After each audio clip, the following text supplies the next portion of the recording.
Good evening, everyone. I'm April Turner, Communication Director for the Campaign for Youth Justice, and welcome to our webinar to get ready for YJAM 2019. Before I hand it over to our State Campaign Director, Brian Evans, just some quick housekeeping notes. As Brian gives his presentation, feel free to ask any questions that you have down in our chat feature. And we will take your questions afterwards, or feel free to raise your hand to get our attention and we'll know to look for your questions. And with that being said, Brian, take it away. Thank you, April. And thank you all for joining this, especially our spokespeople and the folks from Justice for Families, and in all others who are interested in seeing what we can all do during Youth Justice Action Month. My name is Brian Evans. I'm the State Campaigns Director at the Campaign for Youth Justice. But in addition to that role, I try to coordinate everything that goes on during October, during Youth Justice Action Month. And I'm sort of the point person at CFYJ for all of this stuff. So I will go ahead and get started. What I'm going to talk about today first is a brief, and I do mean brief, history of YJAM. And then I'll talk about what we're doing this year, what's happening, and what our theme is, as you can see. And then conclude with what you all can do to get involved. So Youth Justice Action Month goes back to 2008, which is now 11 years ago. Tracy McClard was a mother in Missouri whose son committed suicide in an adult facility at the age of 17 while he was waiting trial. And she wanted to do something to start to raise awareness about the problems of the adultification of young people. So she organized, with our help, she organized a 5K in memory of her son, Jonathan. And that was the first, on October 26, 2008, that was the first YJAM event. And from that, we decided to work with her and eventually others to have more events during October. And thus, Youth Justice Awareness Month was born in 2008. And it grew and grew every year, got bigger and bigger. And by 2015, we had, I think, something like 70 events in more than half the states. And we got a proclamation from President Obama declaring Youth Justice Awareness Month in the year 2015. And we also got one from him in the year 2016, which is when we changed Youth Justice Awareness Month to Youth Justice Action Month. This was to reflect that a lot was happening, both in terms of just people being active and engaged, but also the attitudes towards young people in the adult system have been changing significantly for the better across the country in the 10 years or more that we've been working on this. Since then, over 100 pieces of legislation in 39 of the 50 states, 39 states plus Washington, D.C., have been passed to restrict, reduce, or end the sentencing, incarceration, or trying of young people in the adult criminal justice system. So we changed it to Youth Justice Action Month to show that action is happening and more action is needed, and we're moving forward and we're making a lot of progress. Having said that, I think those of us know that obviously there's still a lot of work to do. And there's a couple of data points here to sort of highlight that. One is that 10% of youth who are incarcerated in an adult facility even today. And then, of course, the racial disparities. While we've reduced the number of young people significantly in the adult system, the disparities have not improved, and in some cases they've gotten worse. And so this is, as you see, Black youth are 51% of the youth waived by adult court judges, despite being only 14% of the population. And we have a problem with data collection, and less than half the states really break down the data by race or ethnicity as we would need. So we have a lot of work to do on this front. This is sort of the area where we've made the least progress. And so as a result, for this year, we have decided on a theme of acting to end racism. Now, ACT, our little acronym, it stands for Awaken, Confront, and Transform, which is sort of the arc of progress you go through as you deal with an issue. And an issue like racism, or any issue really, you have to learn about it, understand it. you have to confront it, the reality of it, and then you come up with a way of transforming policies, transforming practices, transforming the way people think to put an end to the practice you're trying to end, in this case, racism. So with that in mind, it was obvious to us that we need to promote people to see when they see us. If y'all have seen it, you know what I mean. If you haven't, you should. It's an extremely powerful 4-part dramatization of the real life case of what was known then as the Central Park Five. Now they're the Exonerated Five. It is right at the nexus of racism and youth justice. And each episode, there's 4 episodes, covers a different really important area. And by standalone can be a really powerful impetus for discussion, and altogether is just everybody should see it. And this is why we're promoting it so strongly. And we have created a discussion guide, which includes a discussion guide for each episode of the film.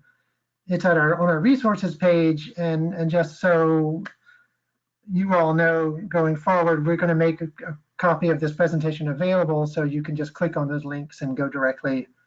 You don't have to remember all those all the letters in the link. So we're going to send this to you.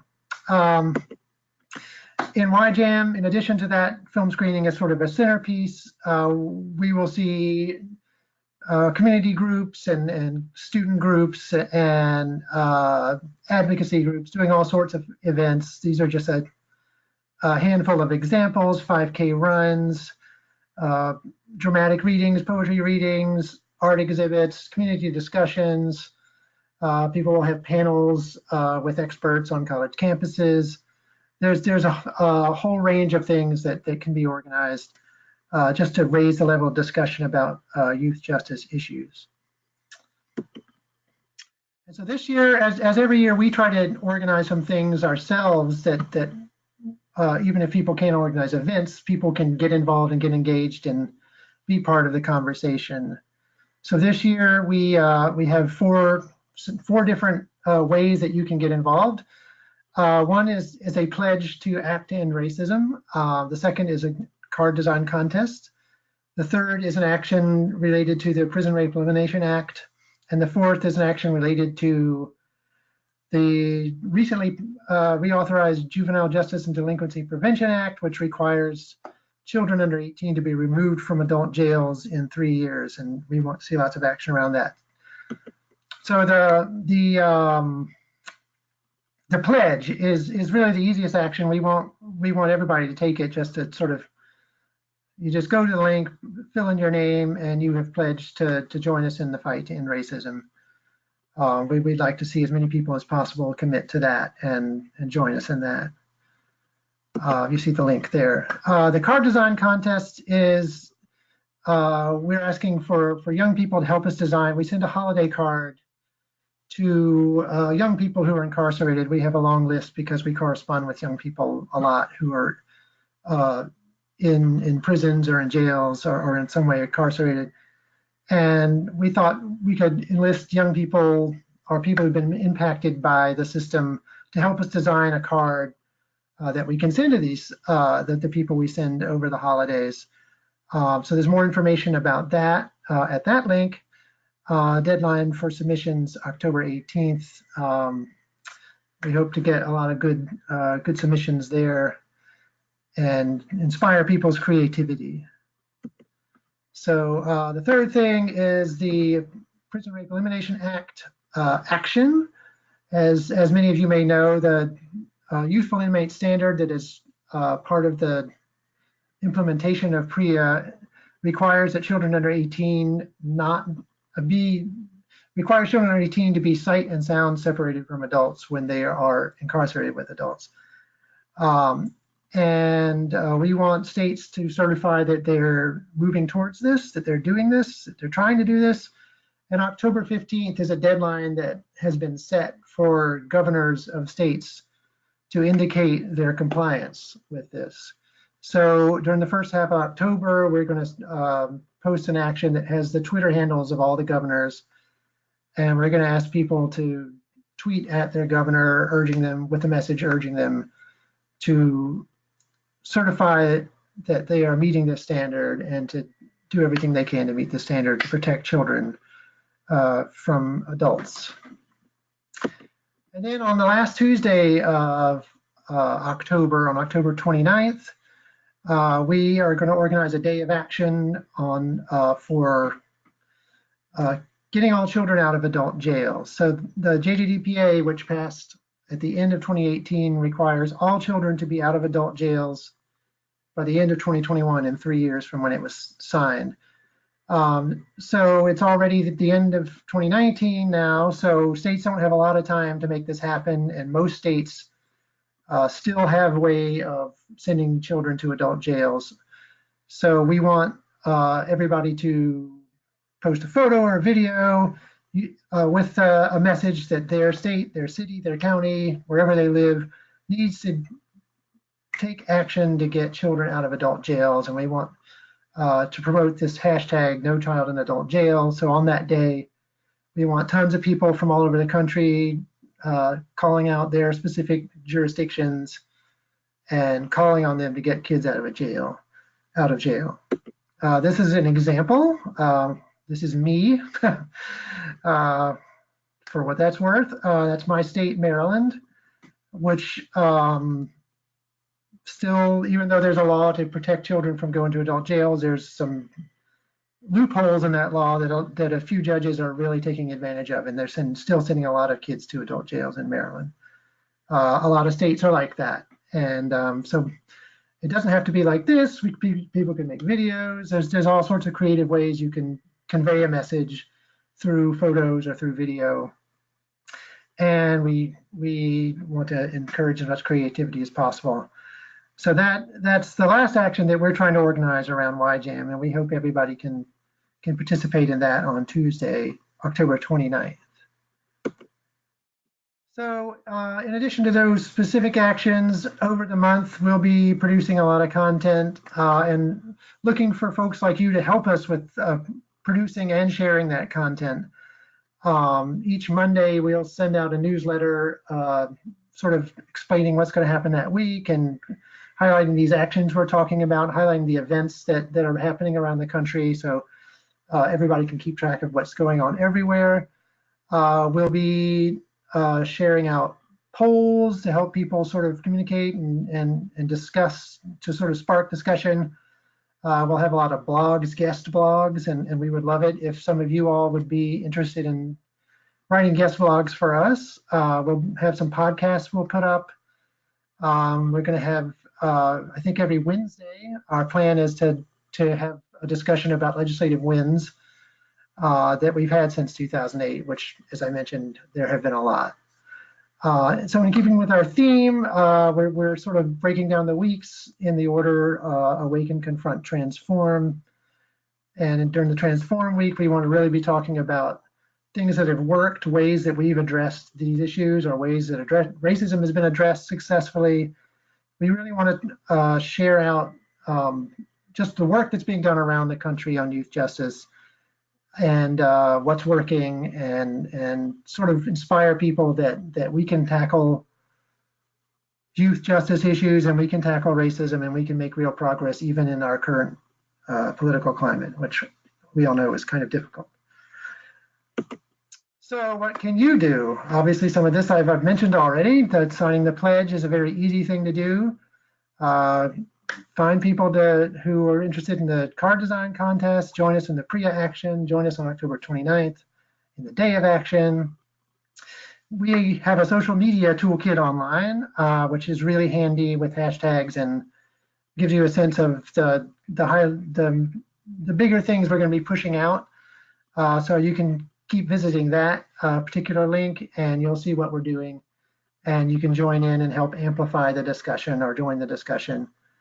Obviously, we love it when people organize, host, or participate in events. As I mentioned, film screenings, panel discussions, community events. Could be just one person at a table handing out information. That's an event. And it can be big, it can be small. The idea of YJAM is just elevate discussion, amplify discussion about youth justice. And so anything, there are no bad, well, I won't say there are no bad ideas, but there are almost no bad ideas. So anything you want to do, we'd love to help you do it.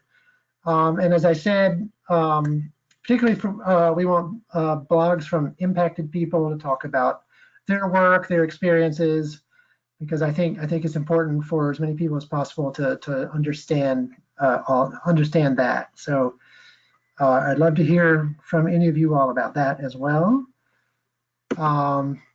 Here are our resources, just so if you want to, this is on our YJAM website, cfyj.org YJAM. Event planning guide, how to host a film screening, the When They See Us toolkit is there. There's a lot of helpful things on this page if you don't have experience organizing events that I think can be really helpful for you.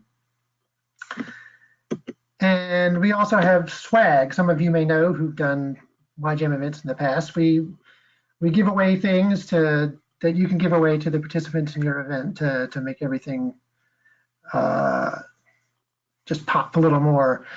So this is sort of what we have. We have the wristbands, the webcam covers. Sometimes people don't know what those are, but covering your webcam is a good idea, in my opinion. We have buttons just for CFYJ and Frack and Racism. We have bags. We have cards as well. And for folks who are impacted by the justice system, we've had T-shirts made. This is very exciting for us. It's the second year we've done this.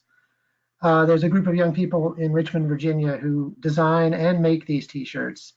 They were impacted by the system, and it's a great group down there that works with them. And we have these available for groups that are organizing events led by people impacted by the justice system. So those are also out there, and we'd love people to use them and wear them and take pictures of themselves wearing them and just get the message out there.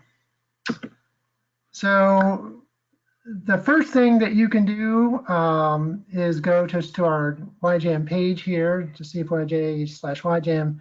There's a sign up button. If you click on that, give us your information, that goes straight to me, and then I will respond to you that day or the next day, and we can start our conversation that way. Or as well, you can call me at this number. Oh, there's a typo. It's 1606. That 5 shouldn't be there. Or email me, or even DM me on Twitter if you want. That's my contact information, and I'll be happy to answer any of the questions that have come up.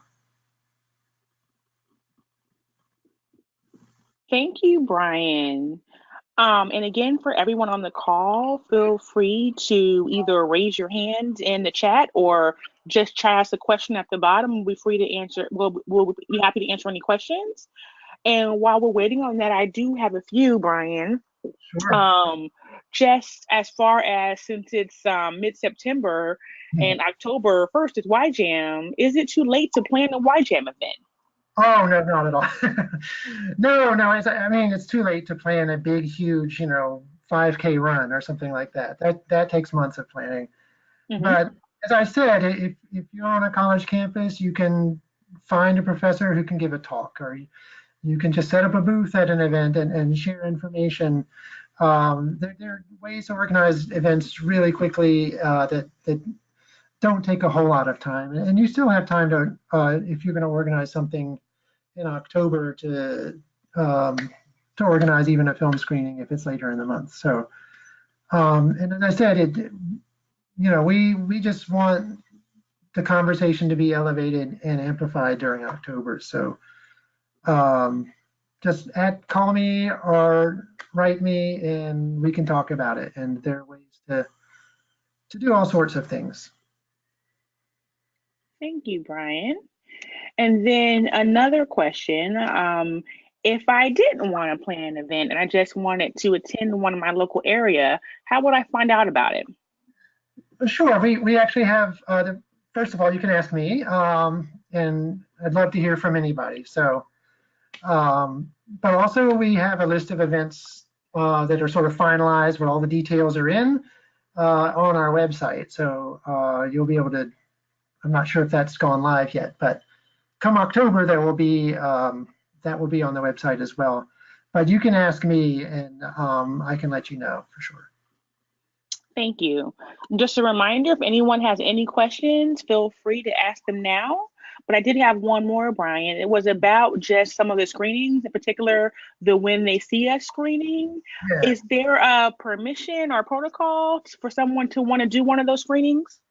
Yeah, it's a little weird because, as you know, April, when uh, you emailed a woman named Joanna at Netflix, and she was like, "Yeah, do a screening as long as you don't charge money. You can just stream it from your Netflix account." But other people have sort of asked, you know, the wrong people and gotten a different answer. So we know how to do it. We've done it. So if you want to screen When They See Us, I can send you the sort of the person to contact and what to ask them. And then all you have to do is crank up your Netflix account and screen it. As long as you don't ask for money at your event, then you can screen it for 2 people. You can screen it for 200 people. And you can use our discussion guide as well to if you want to have a panel or something afterwards. So nobody has had a problem yet. And so it, all it requires is somebody to have a Netflix account. It doesn't even have to be you. It could be your friend's Netflix account. Great, Brian. Thank you. I think that concludes our questions. And I'll give it to you just to close out. But I want to remind everyone online that we will be sending out, this was recorded. So we will be sending out a link to this webinar if you want to share with anyone. And you can also find it on our website. And Brian, I'll give you the last word. Yeah, sure. Well, thank you all for joining us on this webinar. And again, YJAM is just a time for conversation, a time to elevate the issue of youth justice in all its forms, from school pushouts to life without parole. You know, every issue. In addition to the issue that we at the campaign you work on, which is kids in the adult system, we're happy to support people working on any aspect of youth justice because, as we know, it's all connected. So please email me, call me, tweet at me, and let's talk about what we can do together. And thank you for your time. Thank you.